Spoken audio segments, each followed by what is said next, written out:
Well, what a morning and what an afternoon we have in store for us right now. And leading the way, Dr. Anthony Chaffee. All right. Just forward and back? Yeah. Oh.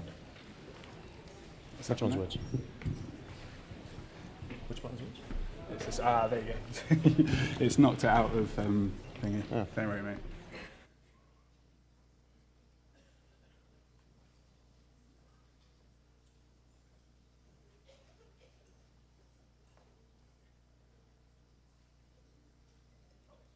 Perfect.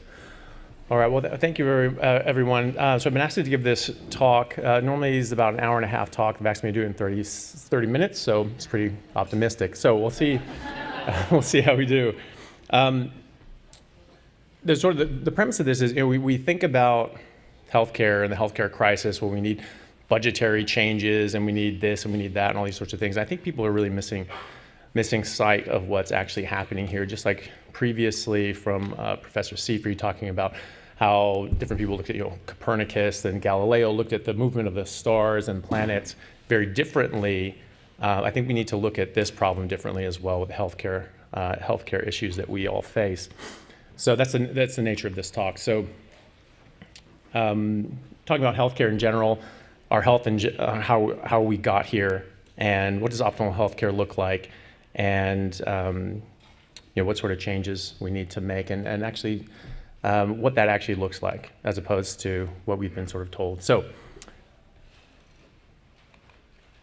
human health has been taken over by non-communicable chronic diseases. This is something that's been increasing in prevalence over the course of the 20th century. This is something that is well described in the literature going back hundreds of years, even thousands of years. We have the Ebers Papyrus that discussed things like diabetes and dementia and other sorts of chronic illnesses that we face today.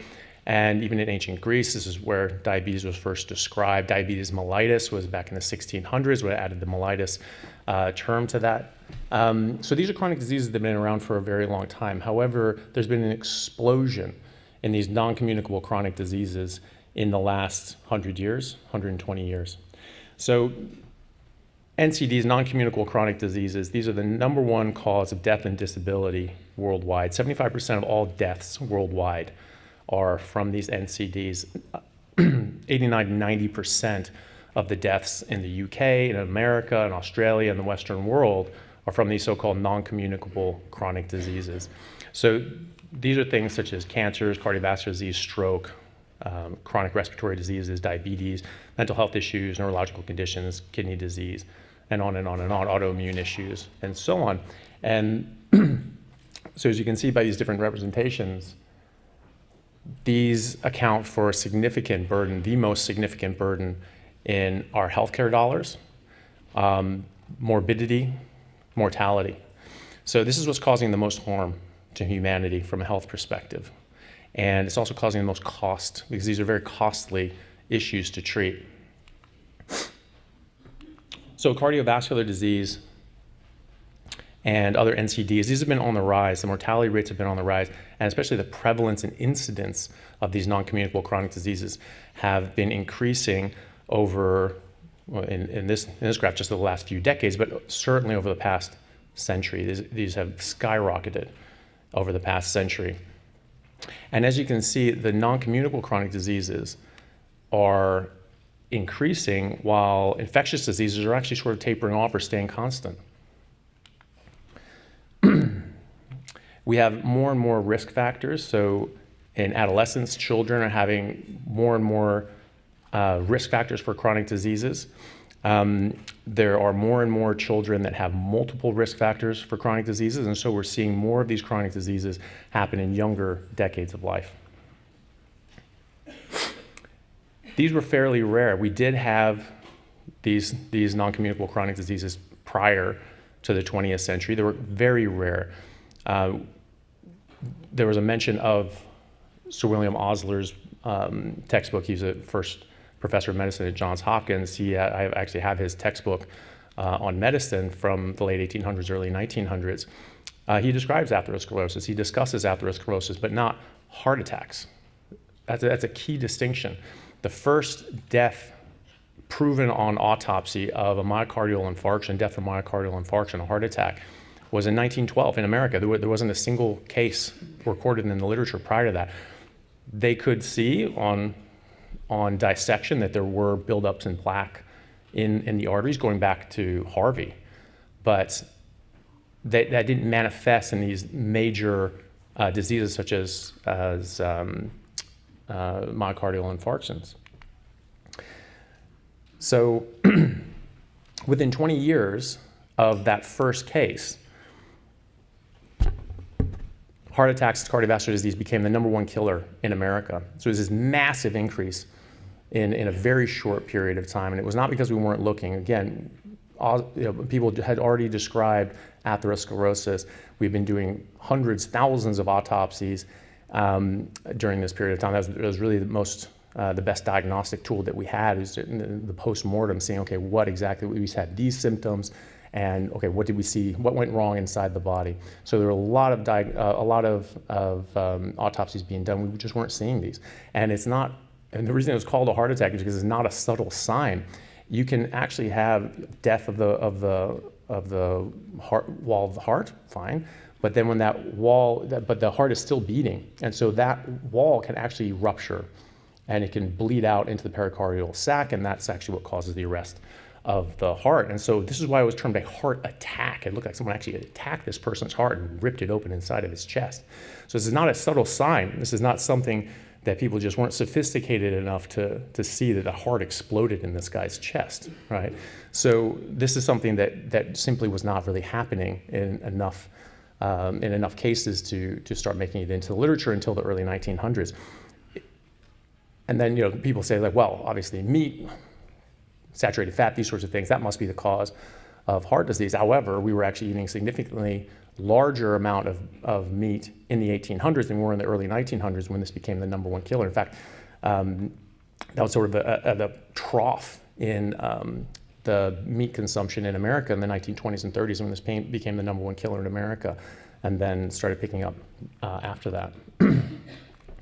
So Alzheimer's disease is becoming more and more prevalent, but this was named after Dr. Alzheimer's. It was a single case report that had never been seen before. That's why it was unique. And this was first described in 1906. So what does that mean? That means there wasn't a single case of Alzheimer's dementia reported in the literature prior to 1906, or it would have been named after someone else. And so what does that mean? That means this was really, really rare. Well, people weren't living long enough. No, we saw earlier that the modal age was of hunter-gatherers, et cetera, and people worldwide now is about 72.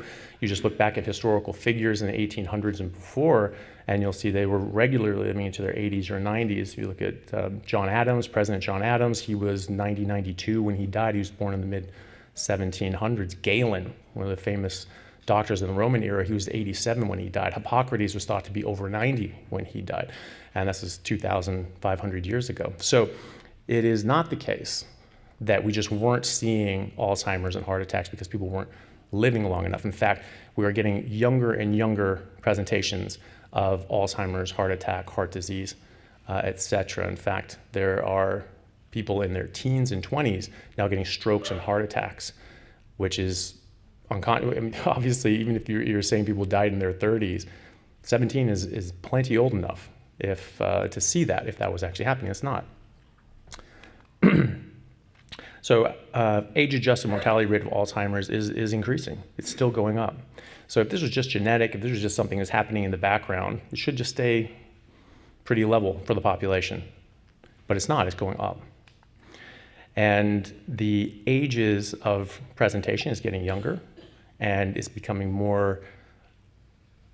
giving a higher level of morbidity and mortality as well. Reproductive health has been very damaged. We're at the sort of lowest birth rates in human history, of some of the lowest sperm counts in human history. And there was a paper back in 2001 that was just titled, "You're Not Half the Man Your Grandfather Was." And they looked at men in their 20s, and they found that as compared to 60-year-old men in the 1970s, they had about half the testosterone of 60-year-old men back in the 1970s. So something's happening. It's actually gone down further since then.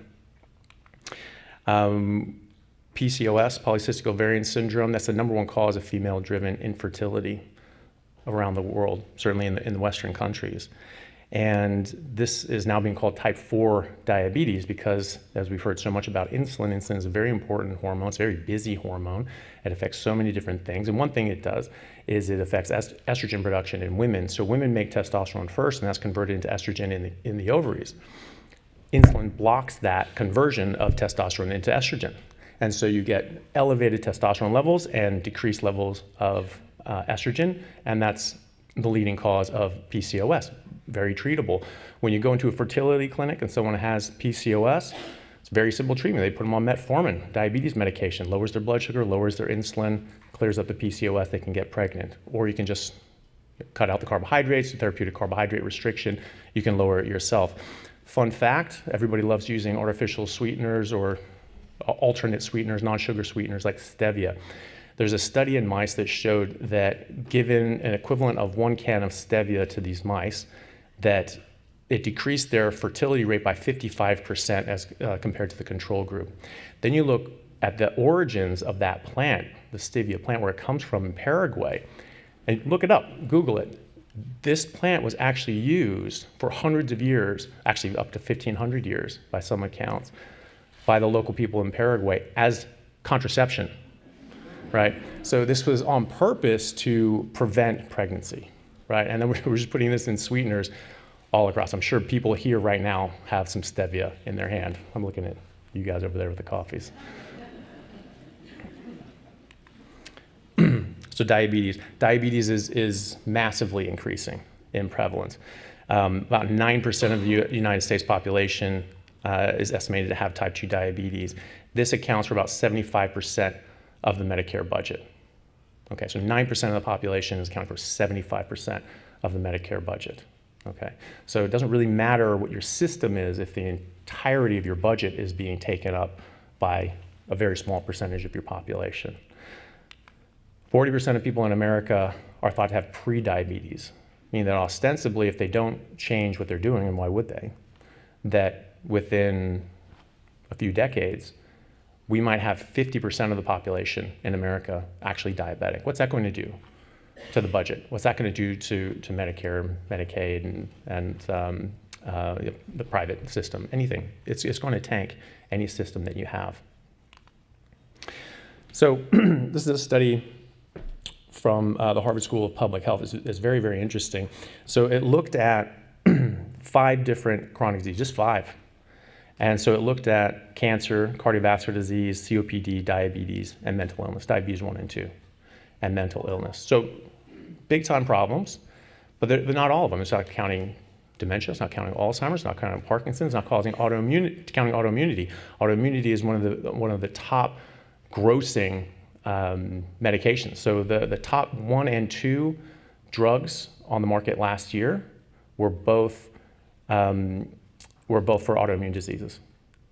And I can't remember the name of the first one, but it was about $24 billion it grossed last year. And then number 2 was Humira, which is another autoimmune drug, an immune modulator. And that was about $6.5 billion last year. So about $30 billion in 1 year on those 2 drugs. Number 3 was distant number 3 was Ozempic. It was $4.5 billion. So the autoimmune drugs far outclass the Ozempic as far as gross sales. So we're not even looking at those, right? We're not looking at Ozempic. We're not looking at obesity. We're just looking at these 5. So just these 5 found that in direct and indirect costs that we're paying about $13 trillion with a T worldwide to pay for these, right? And the interesting part there is someone's actually receiving that, right? These are direct costs, indirect costs that people are paying out. So there's incentives there, isn't there? Because if we're paying $13 trillion a year, that means someone's making $13 trillion a year. So there's incentives there to keep it that way. But they went deeper than that. They didn't just look at the costs, the direct and indirect costs. They looked at what about opportunity costs? What about people that weren't able to work, they were on disability, they were losing time at work, they weren't as productive, these sorts of things. These lost opportunity costs totaled around $47 trillion between 2010 and 2030 estimated. It's a massive, massive amount of money that you're taking out of the economy. The largest, and this is increasing. So back in 2010, the direct and indirect costs were about 8 trillion. And now it's 7.5 trillion. So this is nearly doubled in 20 years, the actual direct and indirect costs. And then the lost opportunity costs were absolutely massive as well. And then the biggest cost was the premature deaths. So these are people that are dying young and not being able to be an effective part of the economy. So we're looking at this in hard numbers, which is sort of turning people into numbers. But every dollar on that spreadsheet represents someone's life. And the effects, the deaths, the disease, the disability, the time that they've had to suffer with a disease. And the premature deaths is the largest cost. So in 2010, it was estimated about $22 trillion was lost from the economy, just from the premature deaths, from just those 5 non-communicable chronic diseases. And it's estimated to be as high as $43 trillion per year by 2030. Right, so you total all of that up, all those direct and indirect costs and the lost opportunity costs and the premature deaths, you're talking about losing 50, 60 trillion dollars from the economy every single year from 2030 onwards. And that's so that some people can make about $13 trillion. We're losing $60 trillion, and those dollars represent people's lives, so that other people can make about $13 trillion. That is a losing equation. That is a terrible, terrible, terrible situation to be in. And that's really what this is about, because it doesn't matter what your healthcare system looks like. It doesn't matter if it's the US system or British system, the NIH, or a public system, or NHS, or the public system, or whatever. It doesn't matter. No system is ever going to hold under the weight and the burden of this incessant rise in very expensive chronic diseases. I mean, that sort of pressure will collapse entire economies, world economies, before very long. So how did we get here? Well, there's a lot of reasons. I think the overarching theme is that we are being exposed to things that we've never been exposed to, and we shouldn't be exposed to. We're not designed to be exposed to biologically. And we're also malnourishing ourselves. We've been eating and drinking things that we've been told are good for us, or at least not bad for us, and we've been avoiding things that are actually good for us, like fatty meat, those sorts of things that we've been eating forever. Sugar consumption has increased since the 1800s dramatically, and it has gone up very similarly to the rise in these non-communicable chronic diseases. Other things have as well. Just the processed food industry as a whole. We don't even have to look at one single individual ingredient like sugar, like seed oils, like glyphosate, like Red 40 or something like that. The entire body has just have increased this chemical exposure that is not designed and not fit for human consumption. And that has largely increased over the 20th century with the processed food industry. So we spend about $1.3 trillion per year on sugar. The sugar industry's gross about $1.3 trillion a year. The net profit that they make is about $400 billion a year. And for that, it's been estimated that just in the US, we spend about $2.4 trillion a year just treating the effects of sugar.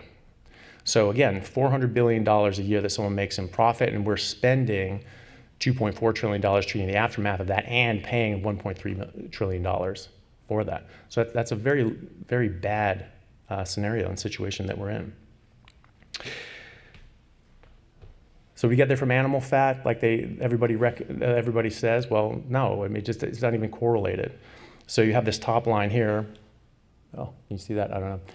That top line there, that's a decreasing consumption of animal fats. Now, saturated fats have stayed about level because you get different sources of saturated fats, but animal fats specifically have gone down. And either way, if saturated fats are level and NCDs are increasing, still not correlated. But you see this other line, this black line, or no, sorry, not that black line. That line.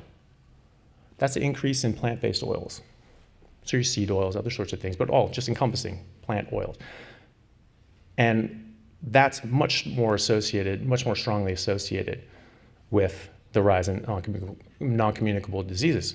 Sugar is as well, processed food is as well. There's a lot of things. when we see this inflection in the late 1980s, early 90s, we see a lot of things increasing. Sugar consumption increased by about 3.5-fold. Seed oils increased by about 3.5-fold. Glyphosate entered the market in about 1993. A lot of things happened at the same time. But I like to take a bird's eye view of this. It's not necessarily one or the other. It's all of them. They're all bad. So let's get rid of all of them. So it's a matter of just consuming things that are actually fit for purpose. They're actually meant to be in our body. People may know, but my idea about non-communicable chronic diseases is that they're not diseases per se, that they're actually a combination of toxicities and malnutrition, toxic buildup of a species-inappropriate diet and a lack of species-specific nutrition, namely too many things that we're not designed to eat: seed oils, artificial ingredients, glyphosates, vegetables, and not enough fatty meat, things like that, that we do require, that have all these fat-soluble nutrients, water-soluble nutrients that are essential to us and that only exist in meat and animal fats. Again, we've had chronic diseases before the 20th century. We had diabetes described for centuries, millennia. The treatment for diabetes type 1 and type 2 since the late 1700s was actually therapeutic carbohydrate restriction, called an animal-based diet. Sir William Osler has a chapter in his book on diabetes. I have my great-grandfather's copy of Osler's book, and I think this was a reprint from 1910, so this was before insulin. And in that it discusses this is the treatment from the best internal medicine educator and doctor of his era, probably of many eras, and the first professor of medicine at Johns Hopkins. This was the pinnacle sort of advice was carbohydrate restriction. Eliminate carbohydrates, eat nearly equal portions of proteins and fats, limit vegetables. It was an animal-based diet. And this was the only thing that kept type 1 diabetics alive. And it even said there this could keep them alive for several months, many months. Most of them died. There was a high morbidity, especially in the younger populations, but some did not die. It was not a 100%. Some people actually survived long term. Older generations, what we now would typically think of as type 2 diabetes, they did much better. They typically didn't die at all. So that was the treatment. And so we know that this is a very effective modality, because this was the treatment for diabetes even prior to things like seed oils and processed food, processed food massively increasing their prevalence. We also know from Dr. J.H. Salisbury that he found that autoimmune conditions seemed to be brought about by plant toxins. And he eliminated all plants, put people on just a beef and water diet in the 1800s, shortly after the Civil War. And he found that he could reverse and put into remission autoimmune diseases a century before we had any significant treatments for these things, certainly any immune modifiers. So there are different things that affect these problems. I even had a patient who was of Inuit descent, so First Nation up in Canada. And she was basically carnivore because that's culturally, they eat a lot of meat. And her daughter was very, very sick if she ate anything except meat from an early age. She actually got seizures when she was a kid. And so the only thing that would suppress the seizures was just eating meat. And so she's eaten meat for the last 40 years and been great. So she's been carnivore for 40 years, but she used spices and seasonings on her meat. She has 4 autoimmune conditions. And then we said, okay, why don't we just take away all those spices and seasonings? Within a month, her autoimmune issues started to regress, and now they're completely in remission. So do I think that it's more than one thing? Absolutely. There's a lot of things that can play, and some people are going to be even more sensitive. Most people are not going to get autoimmune conditions by having spices and seasonings, but she, because of her ethnic background, where they were really only eating pre-agricultural meat-based diets up until a century ago, they don't have any of sort of the genetic changes that people have had experienced since the agricultural revolution. Certain populations have had about 10,000 years. She has not. She's had about 100 years. It's been her lifetime and her parents' lifetime, basically. That's not enough. And so she's much more sensitive to these things. So there's a lot of things to look at. So why is this push to get away from things that we've been eating forever and getting sicker and sicker, and then gaslighting people into thinking it's the meat that we've been eating forever that has never caused disease? How can an ancient diet cause a new disease? That's a good question to ask. The big food influence, Dr. Kellogg was a Seventh-day Adventist member. The Seventh-day Adventist Church is religiously anti-meat. That's just part of their doctrine, and that's fine, but they started to try to put this on other people. And so he developed Kellogg cereals in order to replace animal-based nutrition because they thought it caused lust and lustful feelings and sexual behaviors and things like that. So they wanted to suppress that, and so that's what they did. We have different initiatives from other big food industries. This sort of took a life of its own once they started this processed food industry. Now they're just trying to self-perpetuate themselves. They make a lot of money on this, and so they spend a lot of money on nutritional research. The Coca-Cola alone spent about $119 million in 2015 on nutritional research. Why are they studying nutrition? Why are they doing nutritional research? Because they're trying to back up their product and say that their product is safe and okay. And so this is why the waters are muddy. Is that, well, sodas, we have conflicting data. You have these studies that say that they're fine, that seed oils are fine, that processed food is fine. Largely, this is coming from the people selling you this garbage in the first place, or from people that they're paying. The investment firms are not looking for cures. They're looking for treatments. They're trying to perpetuate disease states so that they can profit off it longer. They're trying to turn us into cattle, basically, and take a tithe off us and just milk money out of us so that we constantly are paying for pharmaceuticals. Goldman Sachs had a part of their meeting leaked, and they said, is curing patients a sustainable business model? And of course the answer was no, because if a patient cured is a customer lost, right? So they even got a bit shirty. There's another leaked document from Goldman Sachs that they attacked a company called Gilead, which in 2013 came up with an actual cure for hepatitis C. I remember this at the time. I was an intern, and I thought that, wow, that's amazing. Actually going for cures, this is something to get behind. And apparently, Goldman Sachs wrote them an angry letter saying, look, you really messed up. You never go for cures. You just go for treatments. You want to provide a medication that they can live with their disease, and you can sell them that drug for the rest of their life. And that's the business model. So they're not going to try to cure these diseases. They never were.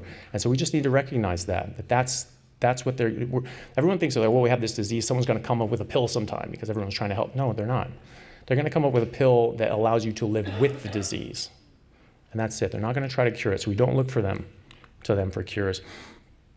The editor-in-chief of The Lancet, as well as many others from other papers, such as New England Journal of Medicine, but in this case, Richard Horton from The Lancet, said that Big Pharma falsifies and manipulates tests in order to put out data that supports their narrative or their drugs.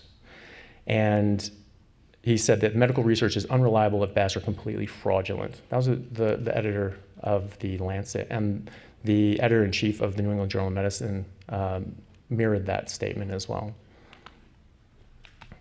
So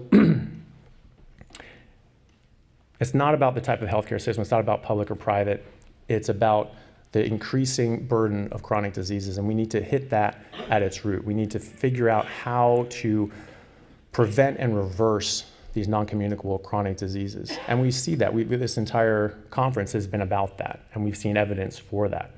And what we can remove, what we can eliminate. I see this all the time in my practice, that we can actually reverse and put into remission all sorts of different drugs. So that's what we have to do, and that will sort out most systems.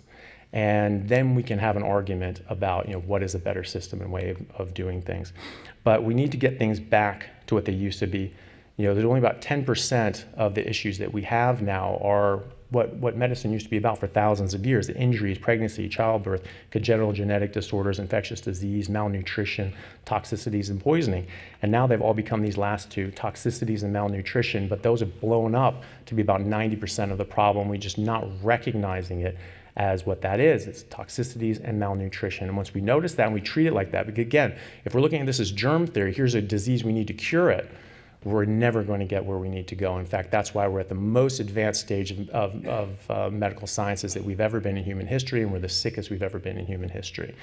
And that's because we're trying to treat a problem that doesn't exist. The problem is toxicity and malnutrition. How do you treat toxicity and malnutrition? You get rid of the toxic exposure and you provide nutrients. That's what we're not doing. So this is a graphic that has been shown before, but I think it's very illustrative that these are all the different sorts of things that insulin resistance can cause and be caused by. And again, insulin is extremely, extremely important. And just for sake of time, I'll sort of skip through some of these things. But it is very prevalent. So diabetes is one of the number one risk factors for heart disease. It increases your risk by about 1,000%. Metabolic syndrome increases by about 600%. So insulin resistance is important. And so doing things to lower your insulin resistance is very beneficial. Okay, so we'll sort of try to skip through a bit of these things. Okay. So we need to remove the cause. If you remove the cause, remove the effect. Preventative medicine is also curative medicine, because if you're doing something that will prevent a disease, that should affect the disease that you have once you have it, especially if we're talking about a toxicity or a malnutrition event, right? So if you provide these nutrients, if you take away this toxicity, these problems should go away. So a lot of people are doing this. Dr. Unwin and Virta Health, they've documented many of their cases. They've reversed diabetes. They've saved the healthcare systems millions and millions of dollars already. We see people reversing Crohn's disease, autoimmune issues, SIBO, Alzheimer's disease can be helped with ketogenic diets. There's a large study showing that high-fat, meat-based ketogenic diets were a better treatment for Alzheimer's than every medication ever trialed by a significant degree. Again, these populations like the Maasai, the Inuit, when eating their traditional diet, have very little to no chronic disease. As that has changed over the last century, these chronic diseases have increased significantly as well. So in my clinic, I'll just have a couple examples here, but we talked about autoimmune issues. Hashimoto's is an autoimmune issue. It's the number one cause of hypothyroidism. And I've seen dramatic improvements. I have well over 100 patients with Hashimoto's, and every one of them that is able to not only go on therapeutic carbohydrate restriction, but therapeutic plant and carbohydrate restriction, massively improved, doing what Dr. Salisbury did in the 1800s, just removing all plants and everything else except basically beef and lamb, just meat. And I am seeing not only their symptoms improve, their thyroid function improve, but also the antibodies come down significantly, and be able to get them off of medications as opposed to on more medications. And as it was mentioned earlier, there are goitrogens, things that cause goiters, which is dysfunctional thyroid in plants. Kale is replete with these. They had to stop giving them to livestock because it caused goiters in the cows and the sheep and was harmful to them. They said, oh, well, just give it to people, screw it. So autoimmune, I've, again, hundreds of patients with autoimmune issues. I have yet to see an autoimmune condition that doesn't significantly improve or go into complete remission by going on a plant-free ketogenic diet. I'm sure there are people here. Has anybody raised a hand? They've actually reversed autoimmune conditions.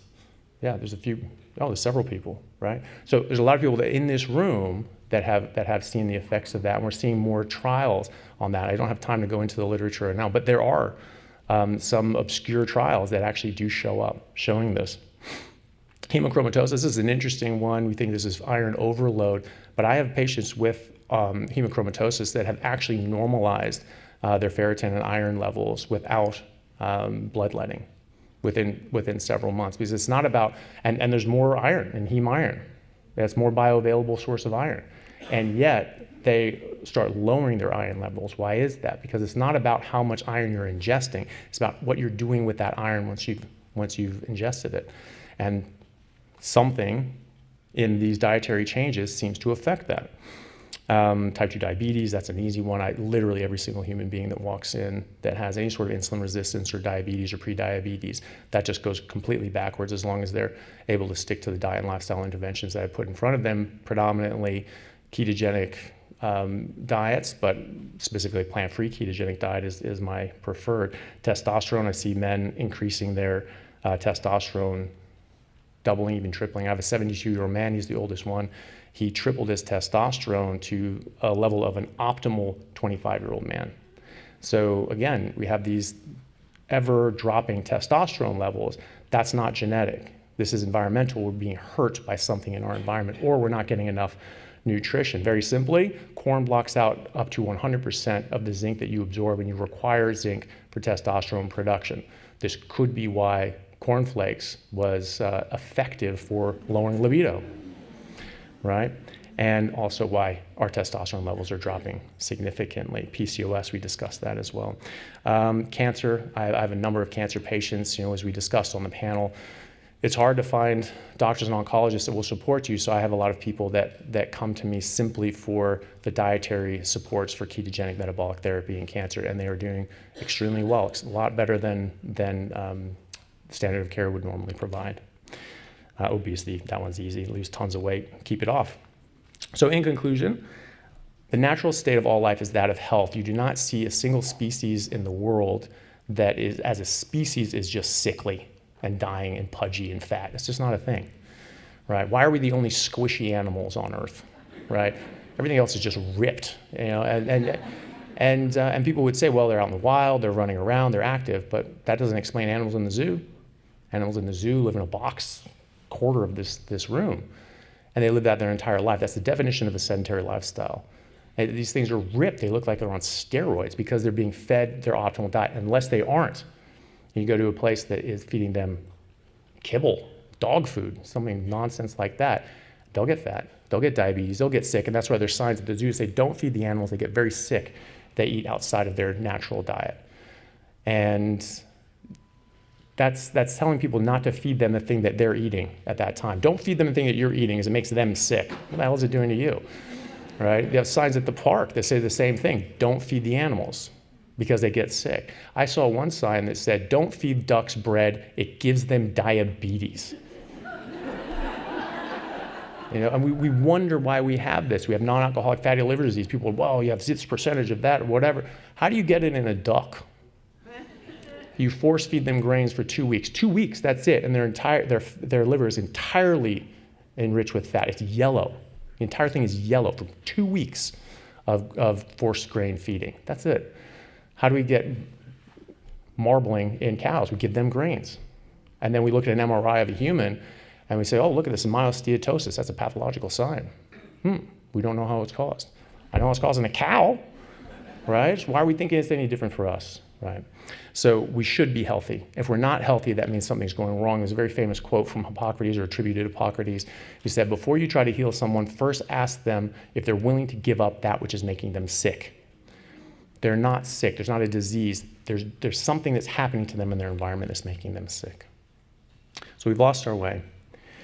These diseases are getting more and more prevalent every single year. We're having more of a burden from a human cost and a financial cost every single year. It's a massive impact.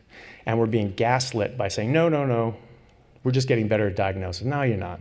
No, you're not that good. Osler was good. They had to do a lot more with a lot less, and they could actually figure out what was going on inside someone's body. Now we're just lazy, and we're not even thinking.